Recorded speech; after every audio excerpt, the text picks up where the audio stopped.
That's good. Hey guys, what's going on? Good to see you. Thanks for swinging by. As always, I sure do appreciate it. Tonight we're doing a special edition of Keep Calm and Carry because we've got some kind of breaking news this week when it comes to the gun industry, and I wanted to make sure that we jumped right on top of it. But before we get into that, naturally, I wanted to talk to you guys real quick about a couple of different things. First and foremost, tonight I am drinking the, what do you call it here? The Horse Soldiers. I cashed it out between my dad and I. We pretty much cashed this whole thing out. This is kind of my new favorite. So Drew, I know you're watching. I'm going to need a resupply because I'm down to one bottle. So the reorder point has been hit, if you will. The next thing I wanted to talk to you guys about here real quick is, if you don't know, I have been nominated for a GUNDIES award. I think it's actually kind of a really cool deal that a gentleman pulled together to kind of unify the gun industry a little bit, have some fun, do some really cool things. And if you guys are interested, you can check that out at thegundies.com. I got a link in the description. I've got 3 different categories that I'm up for. Let's see, best gun reviewer, best influencer, and most likely to survive the apocalypse. So hopefully the Boogaloo will come and we can get some PCC action on some zombies or something. I don't know. But if you guys are interested in doing that, you can vote each and every single day. You can vote in every single category once, and you can vote every single day. Each time you vote, you are entered into a prize, whether that be a SIG P320RX. They've got some, they got a truck bed cover. They've got a whole bunch of different stuff. Just go to thegundies.com and you guys can check that out. There's a whole bunch of other influencers there too. So if you don't like me, you can vote for someone else. So that would be a lot of fun as well. Naturally, it is that time of year. So Merry Christmas to you guys, and hopefully you'll have a Happy New Year. I've got a couple sales going on, or at least I'm trying to monitor the sales that are going on right now. Palmetto State Armory has their 15 days of Christmas. We're on day 3, so I need to update my website. Hopefully I can get that done tonight for you guys, but some really cool deals. I think that one of the deals that they have right now is a 20-inch, 20-inch cold hammer forged complete upper. And it's something crazy like $350 or something like that. It's really cool. It's a really good deal. So if you guys are interested, fitandfire.com, I've got that stuff over there really quickly. So let's jump over to the chat room real quick. Let's say hi to everybody. We got 18 in there watching. I really do appreciate it. If you would hit that thumbs up for me. I do see that Drew is in there twice in 1 week. Oh yeah, that's what the wife's saying too. Hey, we'll keep this clean, but we'll keep on going. Jacob S saying, yo, what's going on? Mark Spivey, good to see you, sir. Jer Bear Tactical just responded to your comment in the YouTubes. Thanks for the heads up. I'll have to check out guntube.org. I haven't heard that one, but I'll check that one out. Appreciate it. The Grim Reaper. What's going on, bro? Good to see you. Let's see who else we got in there. You guys are talking about all the shenanigans going on overseas, some protests and stuff like that. That's good. Good job. Todd Schmidt's in there. I did see that the Drew Drew's saying that it's a Festivus miracle that we're celebrating. Yeah, it's kind of a miracle I'm doing this. GG, I love GGG. Hey, what's going on? Good to see you. I hope everything's good. I'm glad to see you made it home okay. Who else? We got that basically covers it up so far, I think.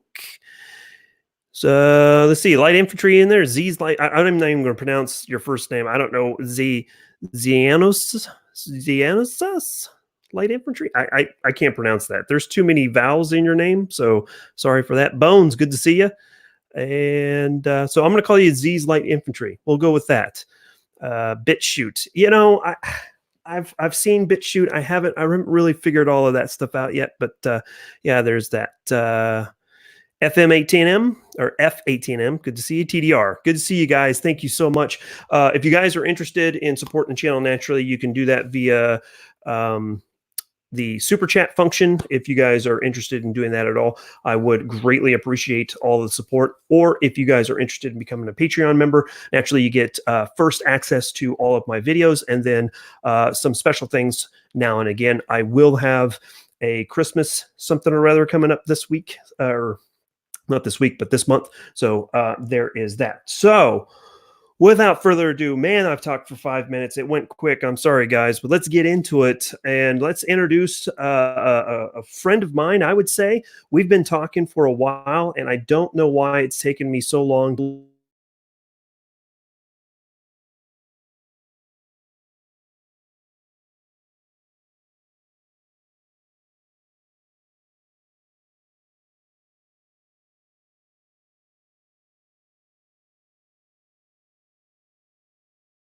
All right, there we go. Sorry, my mute was my thing muted. I don't know what happened there. Sorry, guys.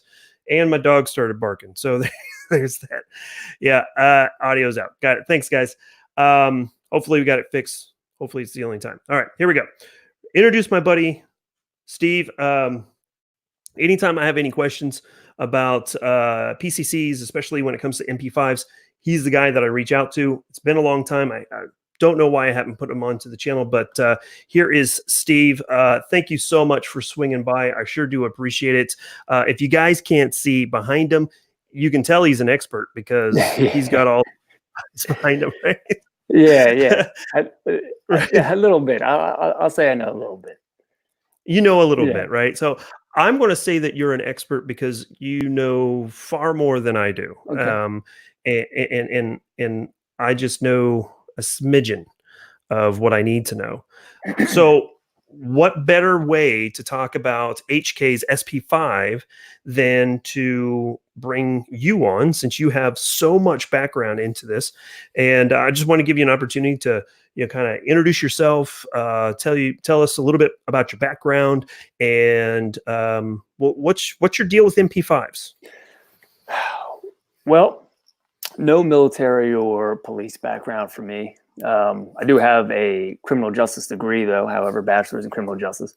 I've just always been into firearms and, when I was younger, video games, that type of thing. Grew up shooting a little bit, my dad, stuff like that. And then it wasn't until I turned 21 is when I really got into it pretty good, where I can start and buy my own things, pistols and stuff like that. So, but the MP5 was always that iconic, the coolest gun, it was the coolest thing. So that was, probably I would say one of my favorite guns. And then like I said, when I got older, got into it and started on that path to learning more and buying more and just being a fan of MP5s or HKs in general, but MP5s. So how much did Die Hard play into the MP5 craze? I think Die Hard is where it starts for most people. I think most people see Die Hard. And I believe, if I'm not mistaken, the red tape on the mags that you can see behind me, that's from Die Hard. That came from Die Hard. So I think for me, MP5 is an MP5, but it doesn't have that iconic look until you have the red tape on the mags. Touche. I do not have the red tape on. I've got mine right here. We'll go ahead and unload it. Oh my goodness! Come on in. We got a guest. Hello. She just wanted to come in to say hi and say, and she does this from time to time. She'll jump into the live chat just to say hi to everybody. So, all righty. Thank you so much, baby. Have a good night. I'll tuck you in just a little bit, okay? I'm not going to bed. Okay. Oh, that's right. You stay up because you're off tomorrow. Oh, good. All right. So there you go. There's my daughter. So, where were we at? We were talking red tape. Yeah, red tape. Somebody was talking about the blue tape too. I have a few mags that don't run right as far as suppressed. So I actually put the blue tape on those mags, so I know that they're not going to run right suppressed. Right on. And yellow tape, I think, was blanks. Is that right? Well, in the movie, blue tape was blanks. Red was live fire. Yeah. Okay. Yeah. Right on. So this is mine. This is my little thing, and it was because of you that I learned that this is actually this is a MP5 clone. It's the POF version, but this is actually what you would call a reverse stretch. Yes. And that is something I did not know. A reverse stretch being that basically from here forward is the MP5K, and then from here back is the standard MP5. What else? What else could I say about that? Yeah, I mean, basically that's what you're looking at. So your front end is the traditional K version, whereas the rear you can fit traditional sized MP5 stocks on. Mhm. That I think that's not a factory correct Mhm. HK version of the gun that kind of came in the aftermarket, but yeah, I mean they're popular with people. Yes, right. Drew.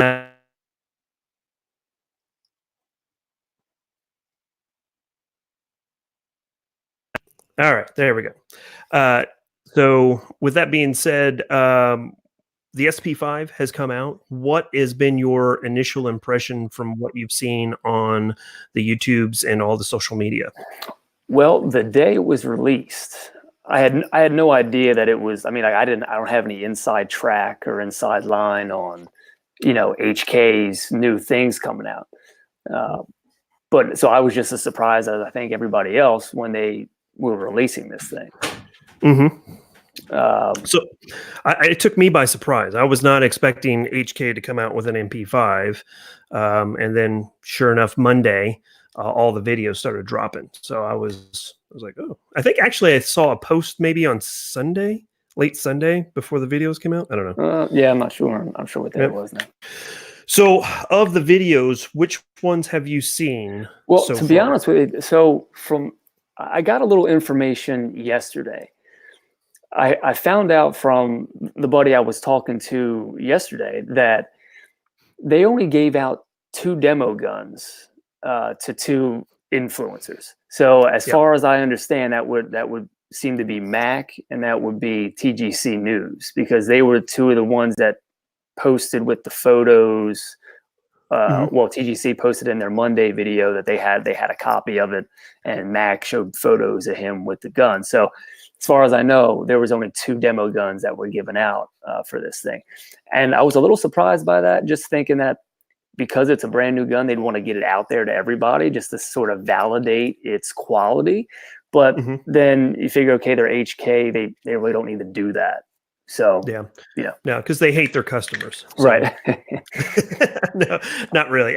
I before we get into any further into this discussion, I want to say that I am not a HK hater. All right, so I have nothing against HK. I'm neither for or against. I think their FN or not, it's FN. Their V was it the Yeah, VP9 VP9. is yeah, it's a great pistol. I know that my dad is in love with the P30.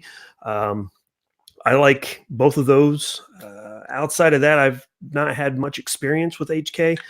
Uh, Besides this right here, this is the closest thing I've had to an HK since the VP9, and this is not even a true HK. So when the SP-5 came out, I saw it on TGC, was where I initially saw it in their news deal Monday, and then In Range TV, they have one, and they were doing their review of it. They've actually put out 2 videos this week. One is just an overview with Ian, and then Ian and Carl. I think it's Carl. Yeah, I think it's Carl. They went out to the range and did time trials of which is better, a full length AR9, like 16-inch barrel AR9, or the SP-5. And I'm just like, that's it's not a really apples to apples Yeah. comparison. But so, what have you seen initially with this? I mean, what are some of the differences that you would say is good or bad as far as the SP-5 goes? Well, without having one in my hands and really, getting a feel for it and a close up look, it's hard to say just off of a few photos that I've seen, because I actually haven't seen anybody's videos yet. I mean, I haven't been on. I've been kind of waiting for them to pop up with the subscribers that I have now, or for, you know, people I subscribe to on YouTube to put out a video. I haven't seen anything, but just from the photos and different things, I mean, it looks like it has all of you know, the qualities or the little things that you would expect from an MP5. It's finally has the paddle mag release, which the SP-5K a few years back didn't have. You know, which is a whole nother topic and a whole nother thing. So I think that's part of what I think HK did right with this SP5, the full size.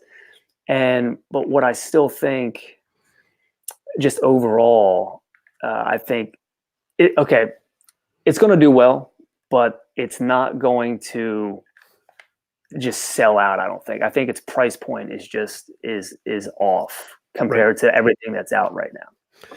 Yeah, and that was one of the things that what is it? TFB TV. What they said was that they were surprised it wasn't $3,500. Yeah. Could easily been there. And that's so I did watch that video. I watched that one and I thought that was a great review.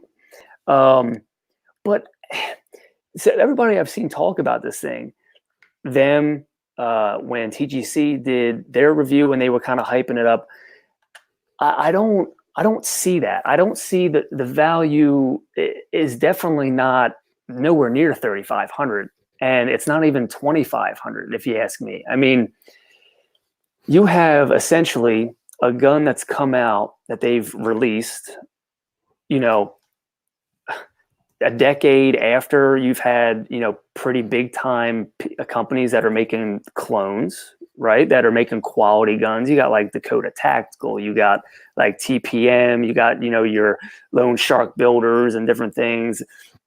Omega, you know, you got people that are building these already at a much lower price point, PTR, POF on the lower end. You know, you have all these people that are making them that if you're not trying to spend an arm and a leg, you can get an MP5 and not break the bank doing it. So. Right. Real quick, just want to jump in there to say thank you to Mandatory Carry jumping in there with the $10 super chat. It says, can't watch now, at work again, $10 to keep fighting. Thank you so much. Cool, and man. That will be used very well because I've got some more 7.62x39 to buy here coming up pretty soon. But I did have a question in the chat room. MSRP is $2,800 or $2,799.99. It's $2,800. And then another question was it chambering in 9mm? Yes, it is going to be chambered in 9mm, which is interesting because all these people are asking for, you know, 45 variants or 10mm variants, and HK does 9mm, which, okay, I guess they're trying to get back into the MP5 craze. But you're right. I mean, there's so many other competitors out there at a better price point that throwing it into the market at $2,800 because it has HK on it, it still doesn't make sense. Yeah, they could do it 2,000 and still make a killing. Yeah, I mean, don't get me wrong. Because I am a fan of HK. If I could, if they brought theirs out, let's say, okay, so Zenith, right? I have Zenith. Never had an issue with my Zenith. It's ran flawless. Okay. If somebody told me, hey, HK is releasing their SP5 for the same price as the Zenith, I'll go with the HK just because it's an HK. It's the brand, right? It's the brand synonymous with the MP5, even though I've had good experiences with clones. But for me, I can't justify spending like another $1,000 for what could be the same or less quality. I mean, you get to a certain point with these guns that the variance in quality is small. You know, you're talking nitpicking down to maybe a finish, the finish that the company puts on or something. I mean, they're gonna run more or less, right? I mean, it's just, do you want to have the bragging rights to say you have an HK gun when you could get an HK parts kit and have somebody build it and have the same thing. So it's a little frustrating to me because I see some differences in this and in the SP-5 than the PTRs, the POFs, the Zeniths, and those differences bother me because one of the things that TFB TV said several times in their video was this is a MP5 built in HK factories with HK tooling with HK.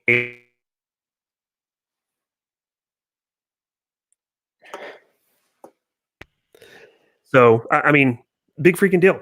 I mean, if I can get for the price that it would cost me to buy that MP5, the SP-5, I could SBR this and put a suppressor on it and have just as good of an MP5, in my opinion, because of a couple different things. So one of the biggest things that I've seen is the first piece of it is the diopter sights, diopter sights, if I can say that correctly.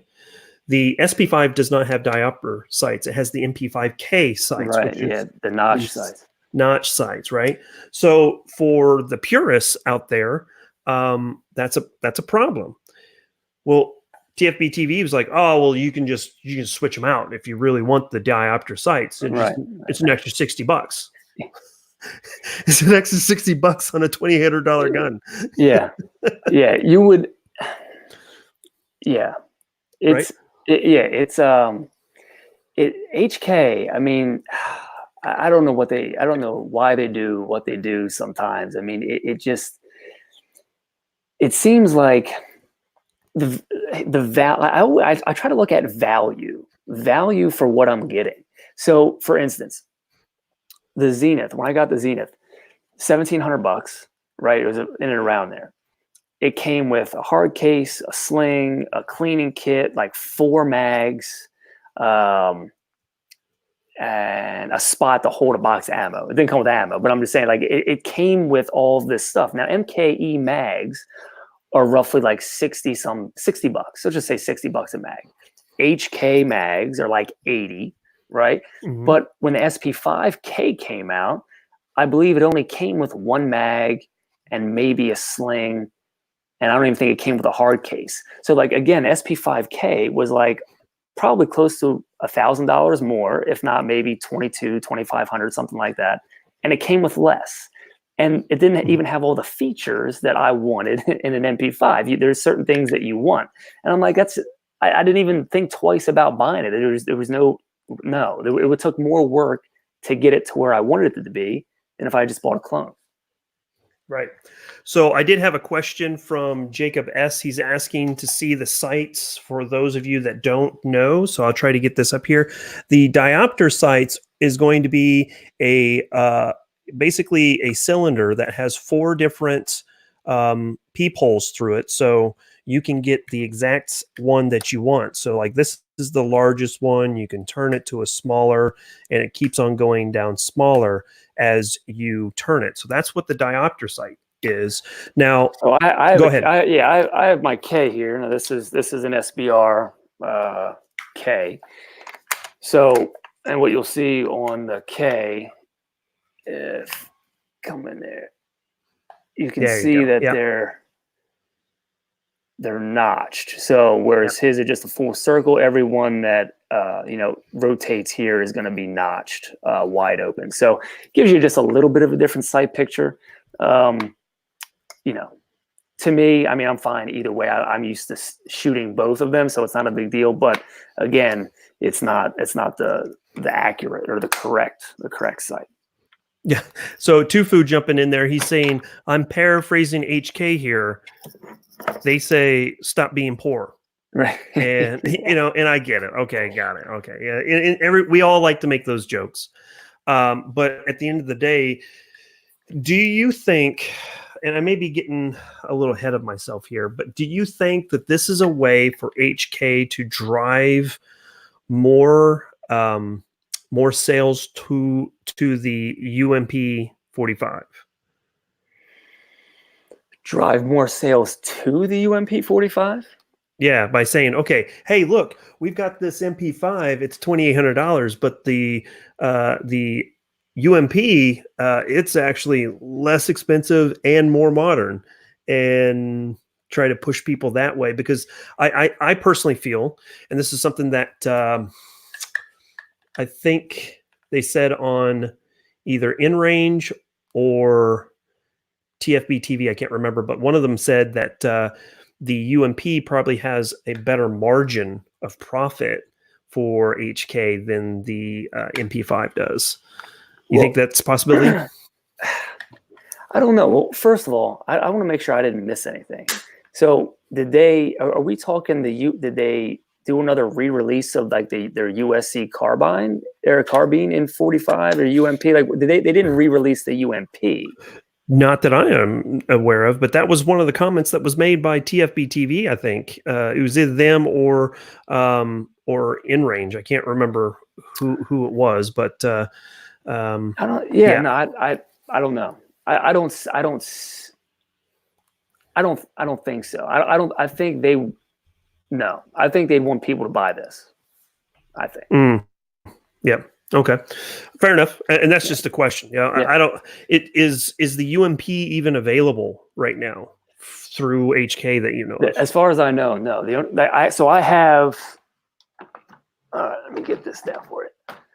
I have SBR UMP, right? But this is an actual German UMP parts kit. So the bolts H&K, the lower is H&K. You know, it came with, you know, it's a real deal UMP lower and all that stuff. But the only way to get a functioning receiver is to go with you'd have to source a USC carbine when either a re-release or an old one, and have somebody like Tommy Built or Omega do a conversion, right?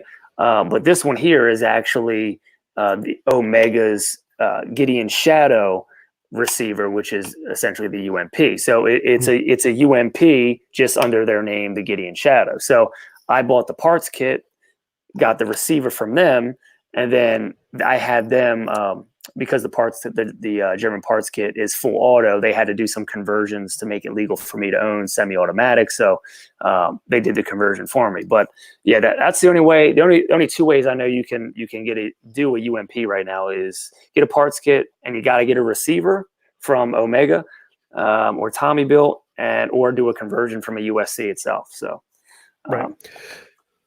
Right on. So let's take a break real quick. I'm going to go head over to the chat room because I did see a couple questions in here. I'm going to have to scroll back a little bit to make sure I get the question that I'm looking for.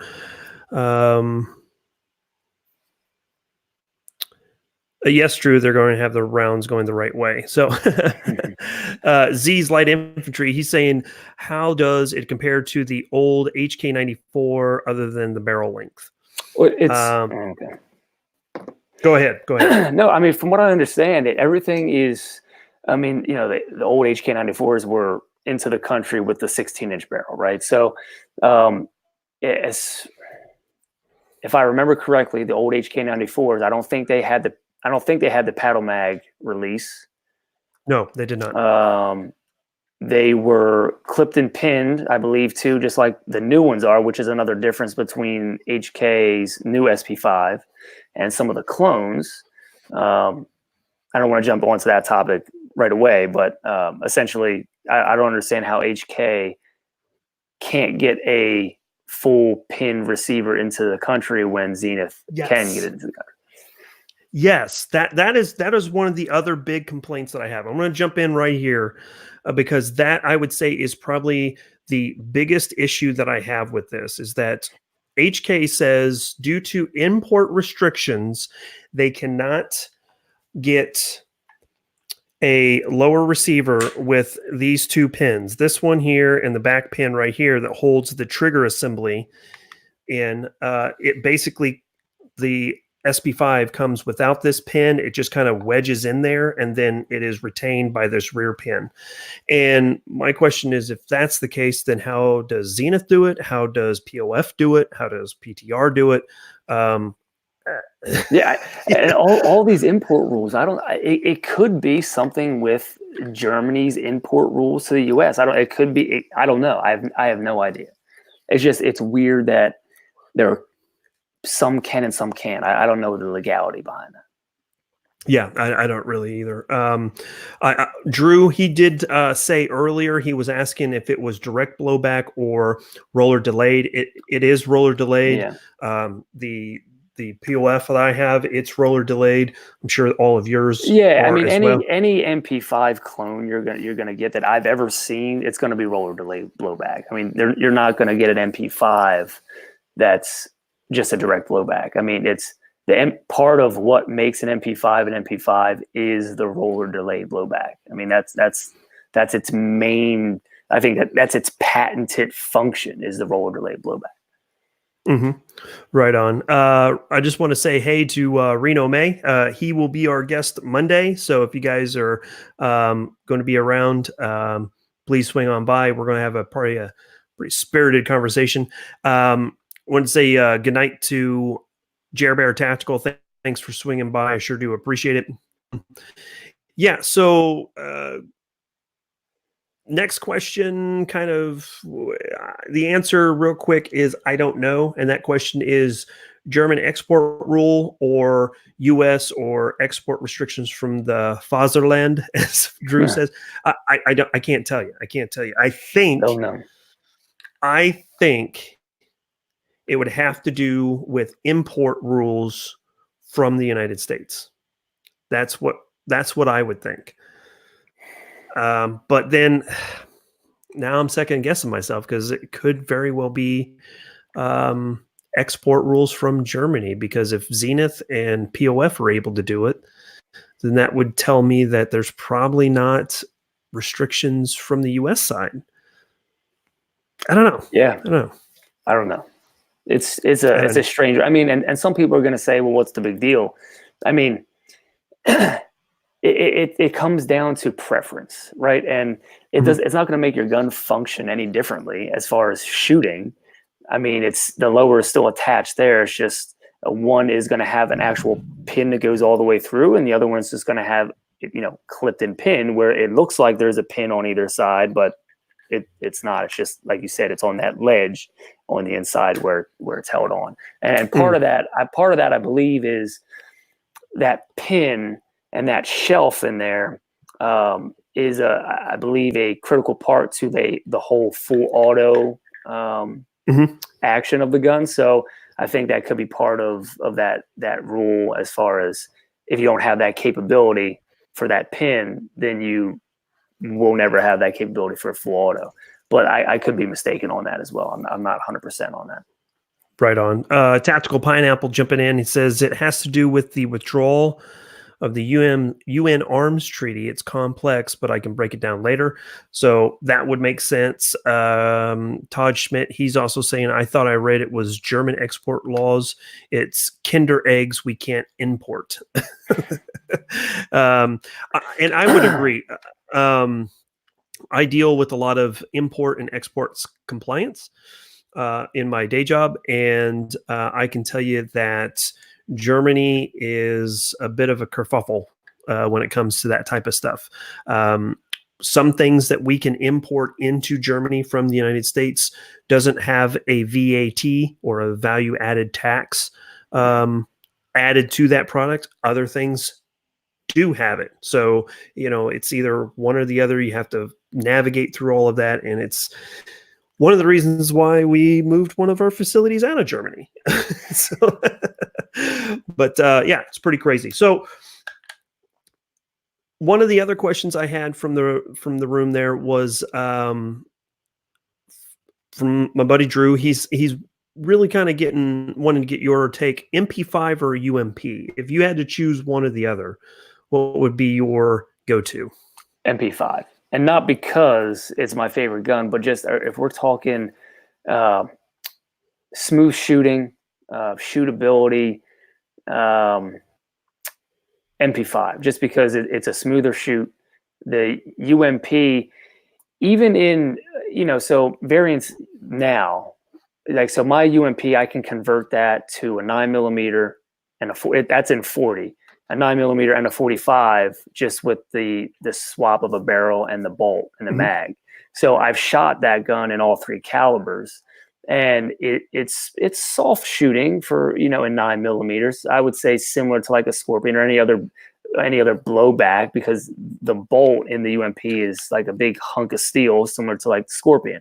So you're feeling that recoil a lot. I mean, I would say, and I did a video shooting the UMP in all three configurations on my YouTube channel, and I felt like, even though the 45 is a heavier, harder hitting round, the 40 being a faster, a hotter round, it actually was harder to manage the recoil in the 40 than the 45. It was a little softer shooting in the 45, which I thought was a little strange, but I guess it makes sense as far as physics go.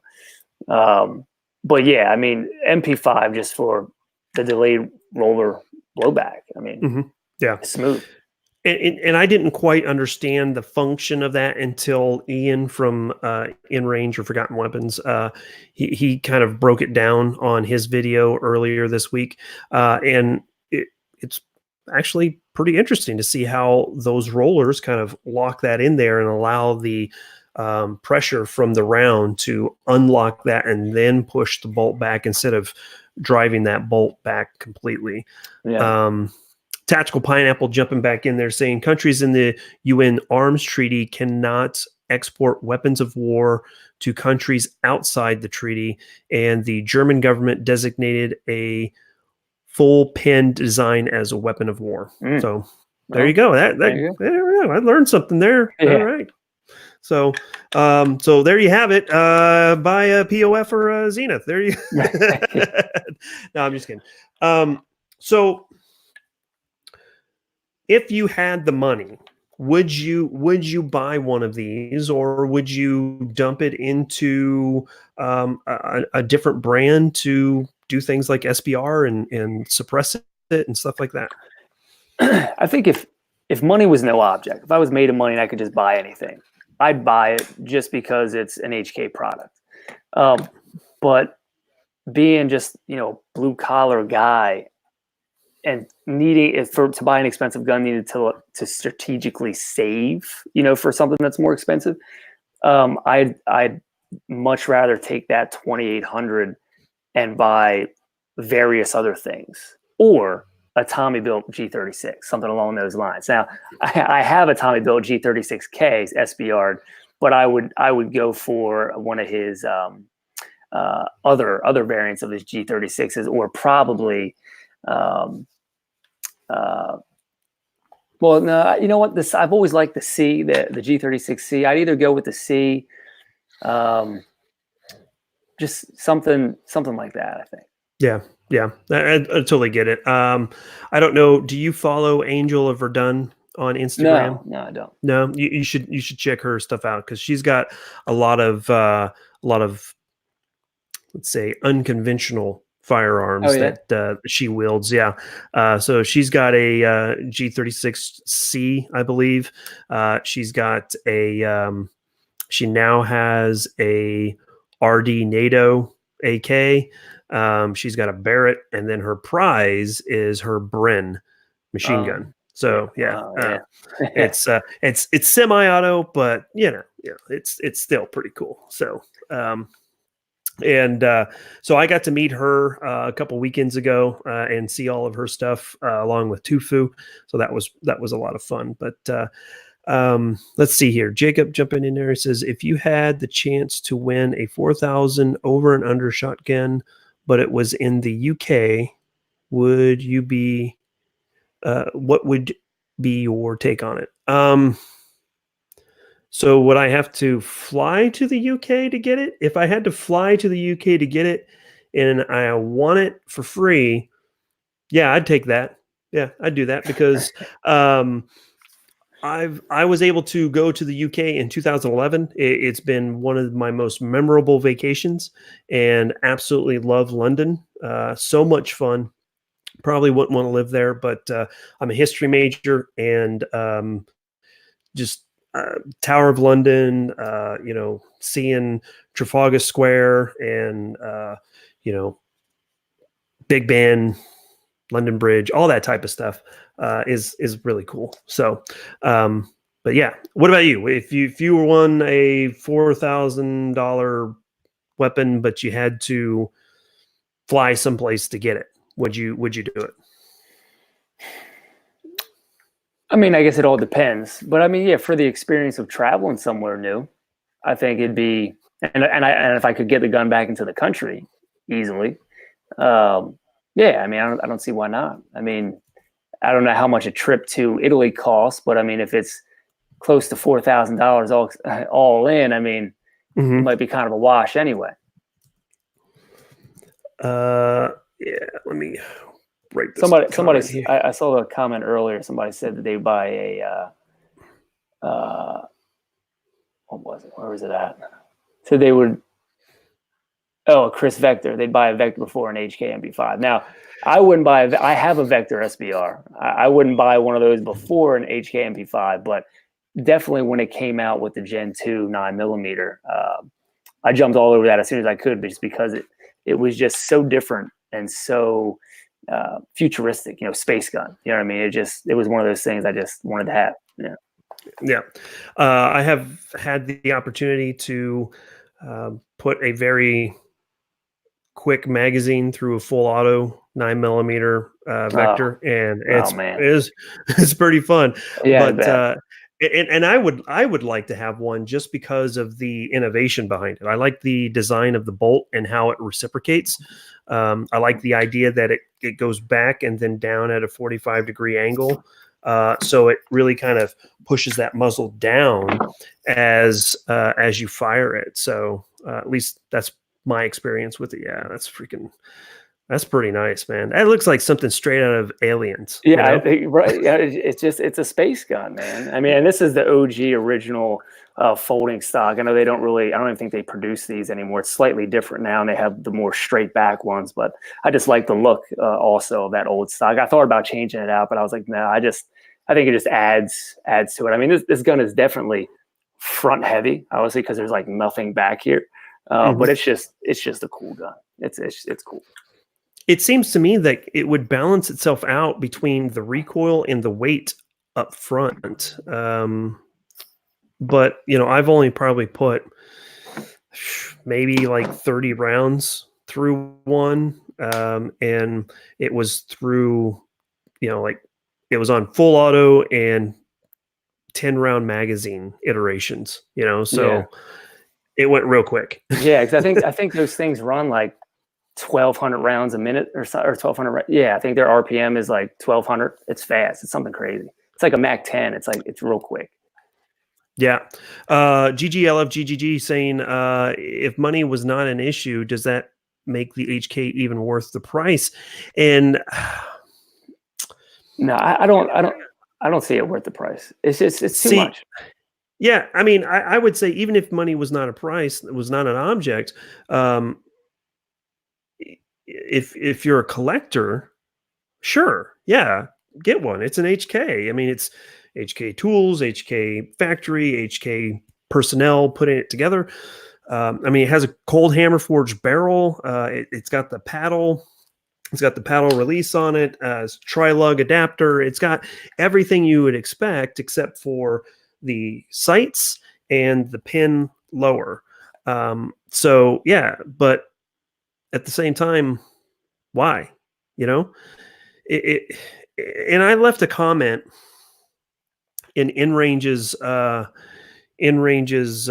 video, and I'm going to pull this up here real quick because this is something that really bugged me. And I really try not to feed the trolls, but basically I made the comment, for the price of a standard SP-5, I could buy a POF or a Zenith, suppress it, and SBR it for less than the MSRP of the HK. And the reply to it was, a point everyone watching this video realizes and could not care less about.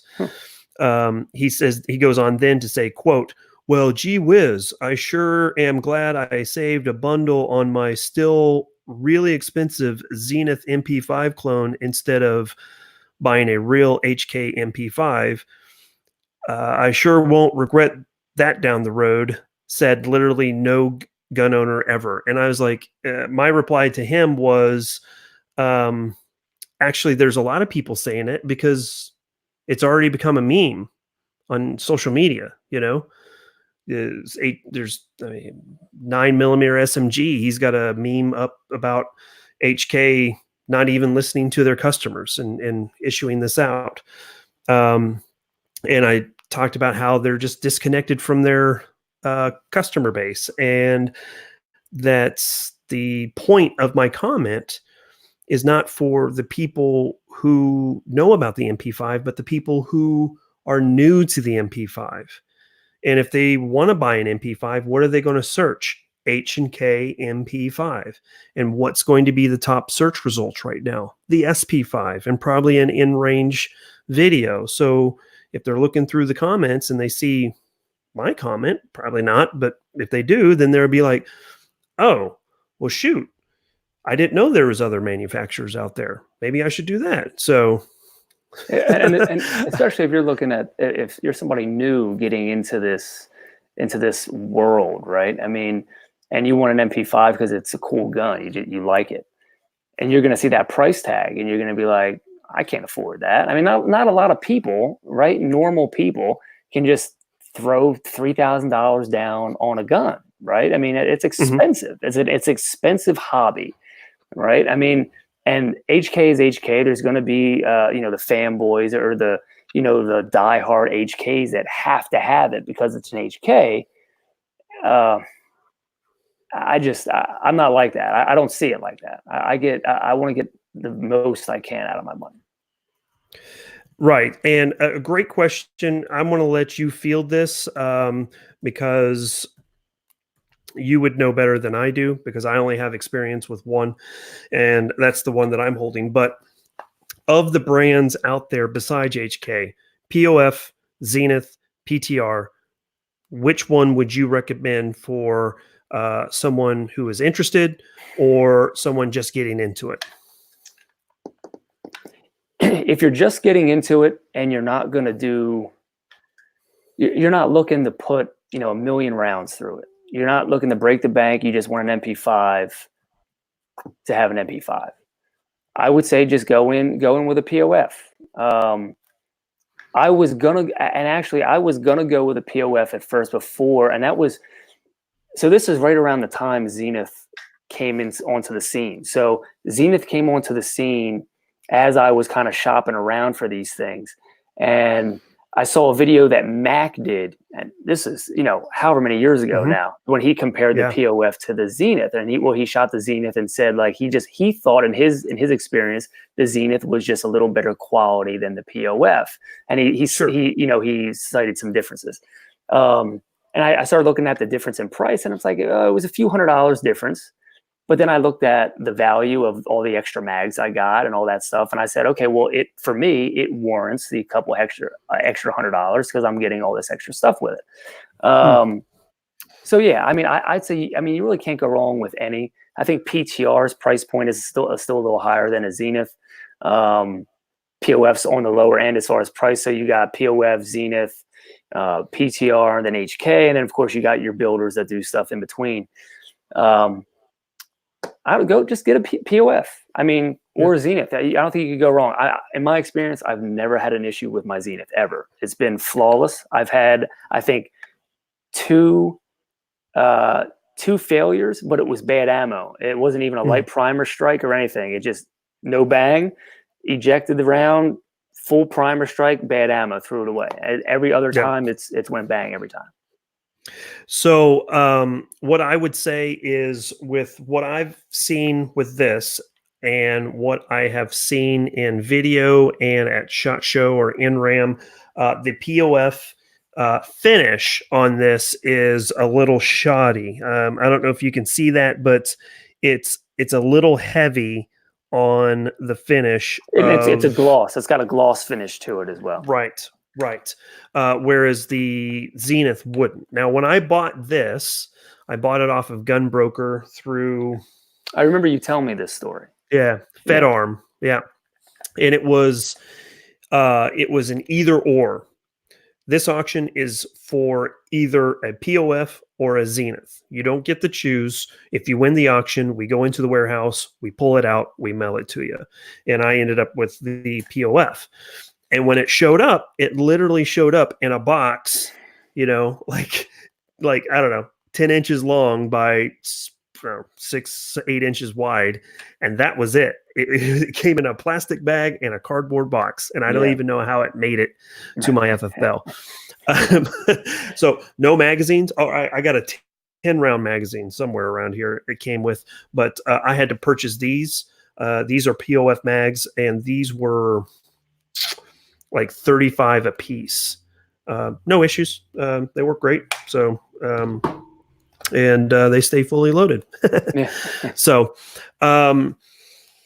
what's the price point for? So this, I will say that on the auction that I got this came in right about, with shipping and FFL transfer, right about $1,300. What would be the price point for a PTR or Zenith?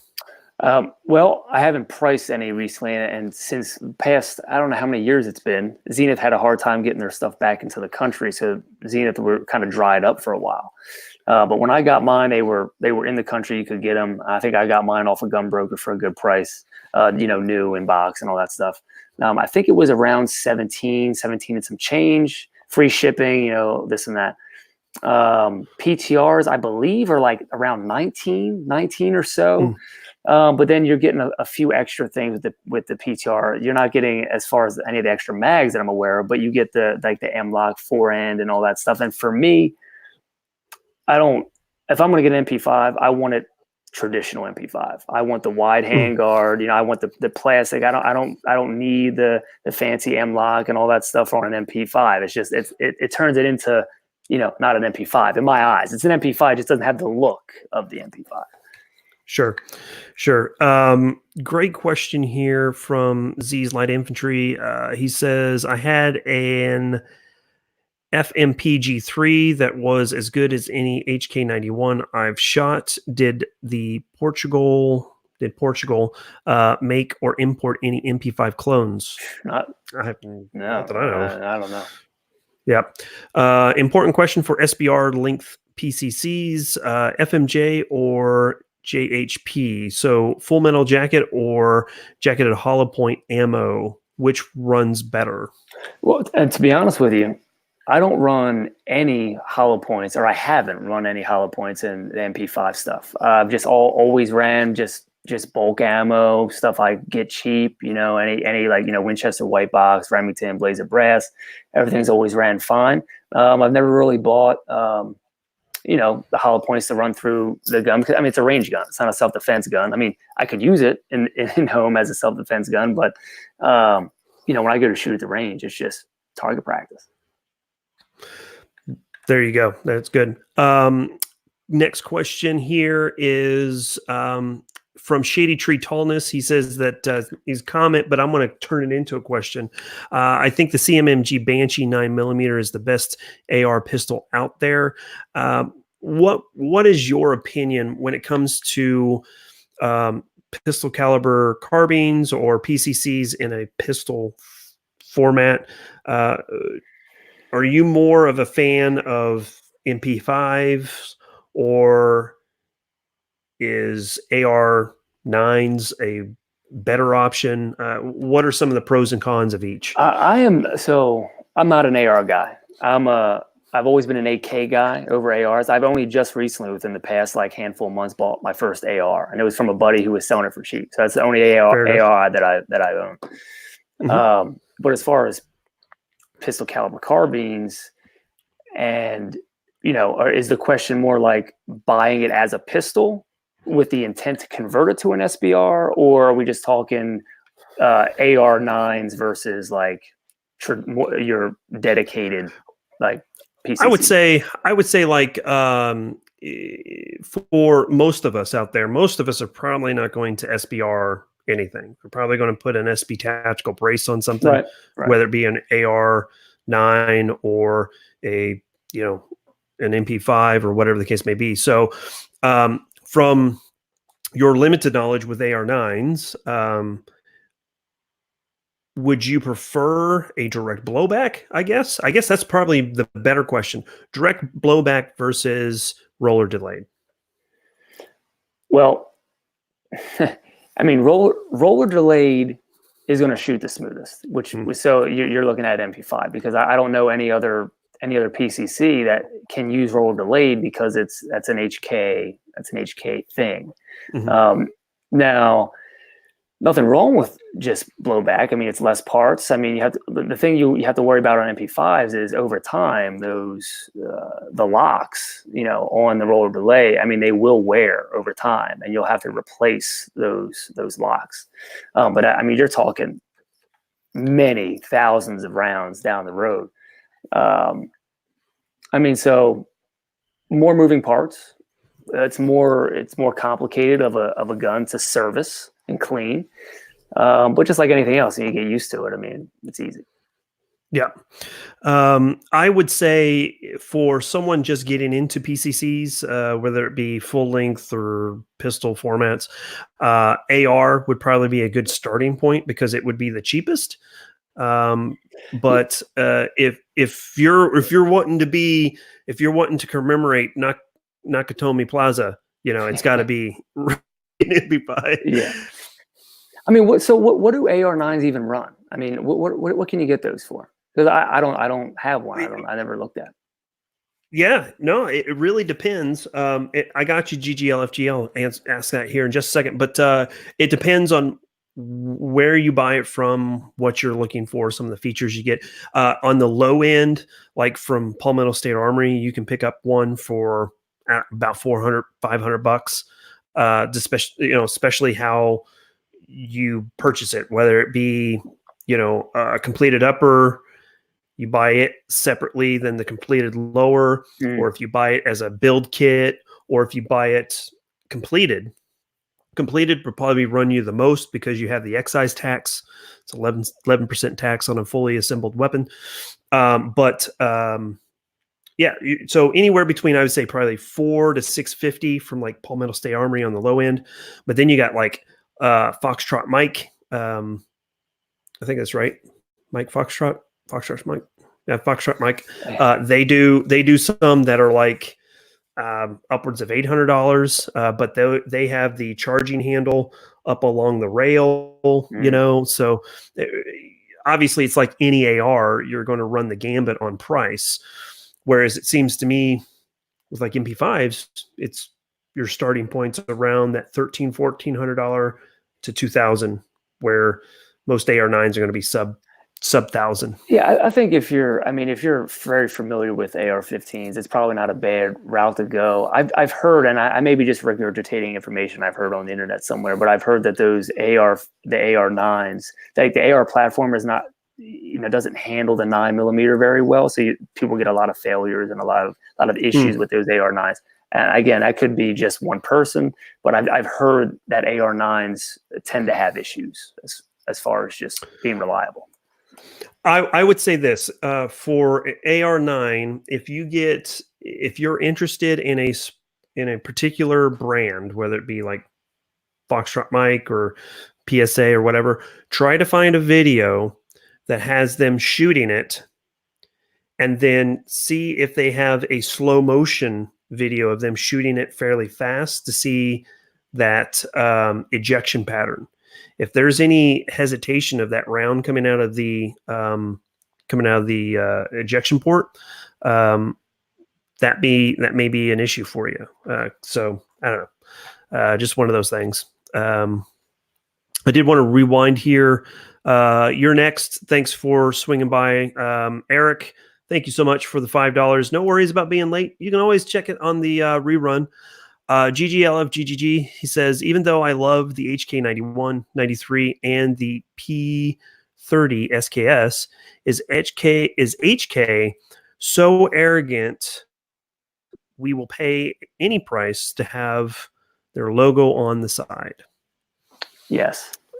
I mean, I think, yes. I mean, I think part of, because they have the history, right? And then they go so long without having a civilian gun in the US. All the prices of everything that's here are so high. So I think it's mainly that they know people are going to pay it. Those HK enthusiasts and collectors are going to pay it. But also, I think to try to keep the value of the older stuff that they've got in the country still high, to not piss off, I guess, those HK enthusiasts or collectors that may have an HK94 that they don't want to see depreciate in value a whole lot. So I don't know. I mean, it is what it is, unfortunately, but I'm not going to go buy a P7 that people like to buy for like, $4,000 because it was in Die Hard, and it's got the little funny grip and on the grip and all that stuff. That's not my thing. You know what I mean? But yeah. I did want to say hey to Show and Tuck. Good to see you guys swinging by. Thanks for dropping in real quick. I sure do appreciate that. Let's see. Alaskan Ballistics says, what jacket of hollow point would you run for home defense or out of an MP5, and which of you is shipping me to do videos on the yeah, right, dude. So as a matter of fact, the newest home defense round, personal protection round that I've been running is Spear Gold Dot. I have not ran them through any of my PCCs yet because I do run full metal jackets. These are Angel Fire ammo. There's the 147 grain subsonics, which I really like because the recoil impulse from it is really nice in not only my handguns, but also the MP5. But that's what I'm running for my PCCs. But my everyday carry is Spear Gold Dot. Any input on that? No, I mean, again, be honest with you, I really don't. I have hollow points. When the what was that? The RIP ammo came out a bunch of years ago. They were like all the rage. I was like, oh, I'm gonna buy a couple boxes of that just to have, carry it around, and I did. And then I think I had a shield at the time, and then I stopped carrying that, and then was carrying something else. I just was never huge on carrying hollow points. I don't know. It's not like I didn't. It wasn't like I had to carry a hollow point, so didn't really matter. Yeah. I don't think, at the end of the day, I don't think that hollow points or jacketed hollow points or bonded hollow points or whatever is a necessity. I think that you can do just fine with full metal jackets, even if it's just target ammo. It's going to do not the same thing, but it's going to have. You're going to get the attention of the bad guy. So let's see. Izzy jumping in there. Izzy Taco Thursday Long. Good to see you, man. Thanks so much for jumping in there. Oh, I see. Bones, he's jumping in there asking if I had saw that Congressman Miller from Kansas submitted a bill to do away with the NFA. I actually did see something about that. I didn't realize it was my dude that jumped that in there. But basically, there's a bill that's been passed to do away with, I don't know about the NFA, but at least SBRs. Hey, that's great. It probably would have got a lot more traction, I don't know, a year and a half, 2 years ago, when the Republicans had both, both branches, really, legislative and executive. But oh well, we'll see without that. Jacob S., what's your favorite home defense gun? Right now, bedside is either my Glock 19 with RMR or P365. Those are used to fight to a defensive position in my house to get to one of my home defense weapons, which currently is a Aero Precision AR-15 5.56 with 12.5 inch barrel, and eventually that will be suppressed with a Sandman S. Hopefully that will be coming home here in the next couple of months. So do you have something that you would go to for your home defense? Well, actually, right. What's funny is I don't have a great option as far as a carry gun right now. Everything. Well, so a 357 stub nose revolver is actually what I would carry now at the moment. Everything else I own is either a sub gun, a shotgun, a rifle, or a full size handguns. So, but bedside would be probably my VP9, and then that would just be, like you said, buy time to get to something that's more or less probably. I would go to the MP5. To be honest with you, right? And I will say that the reason why that I don't have my AR like right next to me is I have kids. Same. Yeah. Right. So my daughter is used to seeing firearms. She's not afraid of them, but at the same time, I would hate for her to have one of her friends over and curiosity kind of, gets to them a little bit too much and then they get into trouble. So I keep everything locked up. I keep a pistol near to me, with a flashlight. So speaking of which, here's the newest flashlight to the collection. I just got this. Angel of Verdun hooked me up with a Surefire Scout. So pretty excited about that. Nice. I don't know what I'm going to put it on yet, but we'll figure it out. So happy about that. All right. Let's see. I'm going to take a couple more questions and we're going to slowly shut this down. Andrew, do you run Fort Scott? No, I do not, Andrew. No. Fort Scott Memo through the MP5. No, I have not done yet. I saw somebody say they like the MPX because it had a last round bolt hole open. Mm-hmm. I was never a fan of the MPX. When it first came out, I was like, oh, that'd be a cool little sub gun. But then again, at the price point, it was way too expensive. And then and then after that, I kept hearing how all these people kept having problems with it. So I'm just glad I never got one. So I had the opportunity to borrow one, and I enjoyed it. But I could, what's the correct terminology? I could shoot faster than the gun. If that makes sense. I ran into a problem where my finger would go faster. Yeah, you were overrunning. You were overrunning. Overrunning the gun. Thank you so much. Yeah, I couldn't think of that for some reason. So that was my only complaint about that. Yeah, it's cool that it has the last round bolt hole open feature. Foxtrot Mike or Mike Foxtrot, whatever I think it's Foxtrot Mike.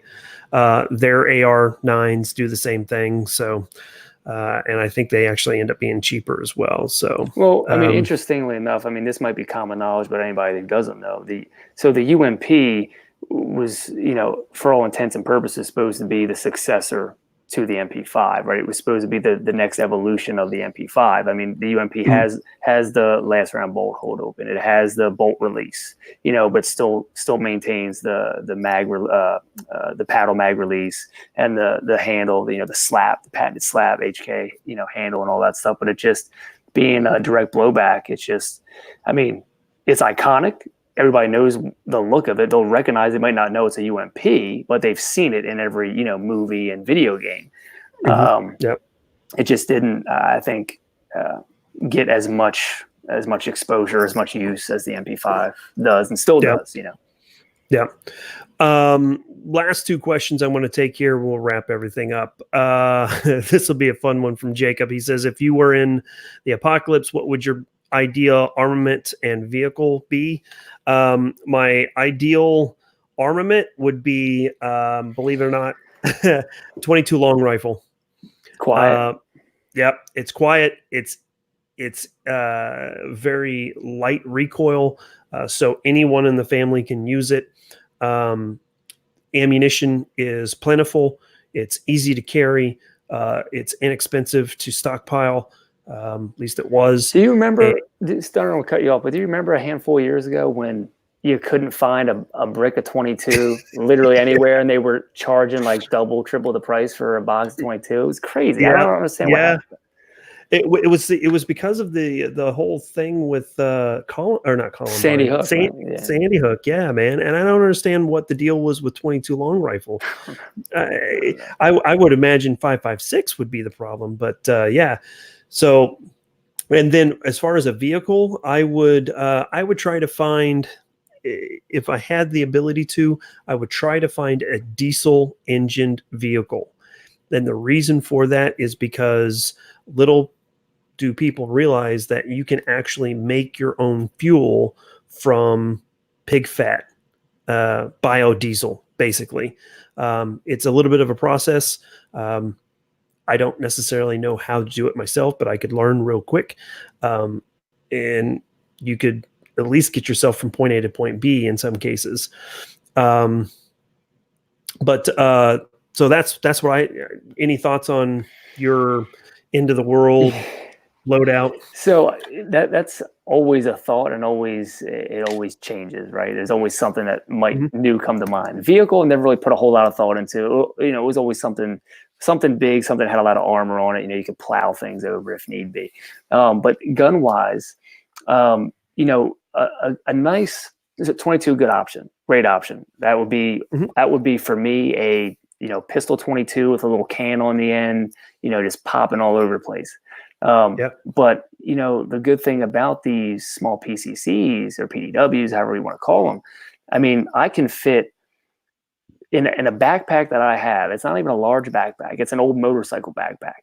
I fit my MP5K and my Scorpion Evo K both in the bag, laid in there with mags in, optics on, and it closed just fine. So, I mean, I would definitely carry a 22 pistol as a backup, probably sling like an MP5 or something, and carry a couple other ones in a bag, a couple of small guns in a bag. But I don't think practically those big bore guns or big round guns, like a 308, stuff like that. I mean, it's going to do some damage, but I think it's too much, too heavy. Everything is just, I think it would be a good option. Yeah. I think in the United States, any type of platform that you have, regardless if it's 9mm or 5.56, or 22 long rifle, you're probably going to be okay. The idea of having something that is quiet, like a suppressed, like Ruger Mark IV or something like that, would be pretty cool. But something that would be easy to find ammo, and something that would be easy to use by yourself, your spouse, maybe a kid. Would be something I would say. Good night, Rabbi. Thanks for swinging by. The other thing that I'll ask here real quick, and then we'll kind of wrap things up, is let's see, where did it go? Basically, it was a question asking about what would you do as far as PCC or 5.56 for a go-to if you live in an apartment. I lived in an apartment for a long time, and I still had everything that I have now, minus a few, right? But it's 5.56, 223, I think, is overkill for an apartment, just because you gotta think about where you are. Are you next to somebody? Are you above or below somebody? And most apartments, I mean, it's just drywall and insulation. I mean, it's not like it's a whole lot of concrete and stuff that might stop a bunch of rounds. But I would always just say, in a small apartment, you'd want something small. I wouldn't want to be going around in a small hallway or a bedroom with a AR-15. That's just me. I'd something small. So for me, I would probably lean towards PCC, because the 556, there's concerns with overpenetration.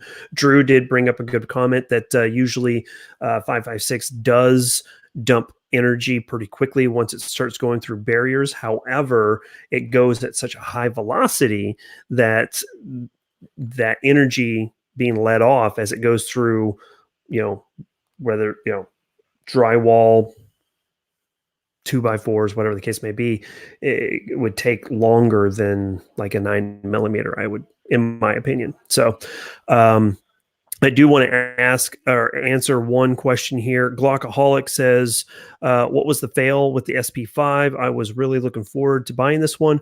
So to wrap everything up in this discussion, here's my opinion, and I'll give it to Steve and give his opinion. As far as the SP-5, here's where I think HK failed. Number one, it's overpriced. Number two is they didn't use the diopter sights. Number three is they don't have a pinned trigger group. As far as the negatives, I say the only positive that I see is that it's its actual HK MP5 clone, and it has the paddle mag release. Those are the only two major pros that I see. What was your take as far as the fails for the SP-5 or your opinion in general? Yeah. So main thing right out of the gate is overpriced. I mean, some people say better late than never, but they're late to the game. I mean, you got all these companies that you can buy a quality MP5 clone and still you're getting the same thing, right? I mean, Zenith touts that they're made on HK tooling. So what makes it any different than an HK that's made on HK tooling, other than the markings, laser engraved HK, MP5 or SP5 on the gun? So to me, it's price point. Price point. I'm just going to go with price point as the main thing, because everything else is whether you like certain little things or not. Right on, right on. Okay. I've been saying this for the last 20 minutes, I think. Last question. Favorite weapon, go. Oh, me? Favorite question? Yeah. Yes. Yeah. It's MP5, man. There it is. MP5. I mean, MP5 on my hat. I got MP5s behind me. I mean, there you MP5. go. It's Steve MP5. There yeah. Right on. So we're going to go ahead and wrap everything up. Thanks everybody for swinging by.